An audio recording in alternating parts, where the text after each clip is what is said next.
కేజ్రీవాల్ రాజీనామాకు ముహూర్తం. What next? Aam Aadmi party జాతీయ కన్వీనర్, ఢిల్లీ ముఖ్యమంత్రి అరవింద్ కేజ్రీవాల్ రాజీనామాకు పూనుకున్నారు. తన పదవిని త్యజించనున్నారు. ప్రజా తీర్పుకు కోరనున్నారు. కొత్తగా ఎన్నికలకు వెళ్లనున్నారు. ఫిబ్రవరిలో ఢిల్లీ అసెంబ్లీకి ఎన్నికలు జరిగే అవకాశం ఉంది. నేడు కేజ్రీవాల్ తన పదవికి రాజీనామా చేయనున్నారు. దీనికోసం ఢిల్లీ లెఫ్టినెంట్ గవర్నర్ వీకే సక్సేనాను కలుసుకోనున్నారు. ఈ సాయంత్రం 4:30 అపాయింట్మెంట్ లభించింది.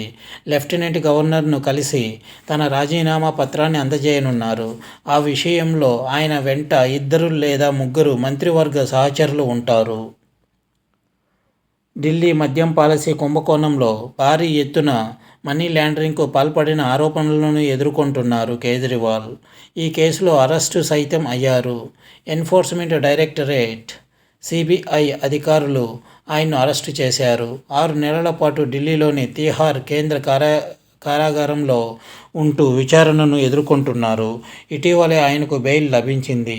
సుప్రీంకోర్టు ఆయనకు బెయిల్ ఇచ్చింది. తనను రాజకీయంగా ఇబ్బందులకు గురి చేయాలనే ఉద్దేశంతోనే కేంద్రంలో అధికారంలో ఉన్న భారతీయ జనతా పార్టీ అక్రమంగా ఈ కేసులు బనాయించిందనేది కేజ్రీవాల్ వాదన. తాను నిర్దోషినంటూ ముందు నుంచి చెబుతూ వస్తున్నారు. తాను నిర్దోషిని కావడం వల్లే సుప్రీంకోర్టు సైతం బెయిల్ మంజూరు చేసిందని చెబుతున్నారు. ఈ క్రమంలో ఇక ప్రజాక్షేత్రంలో తన నిర్దోషత్వాన్ని నిరూపించుకోవాలనే ఉద్దేశంతో తన పదవికి రాజీనామా చేయాలని కేజ్రీవాల్ నిర్ణయించుకున్నారు.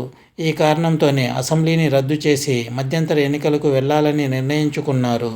వచ్చే ఏడాది ఫిబ్రవరిలో ఎన్నికలకు వెళ్తామని ప్రకటించారు. ఇది వ్యూవర్స్.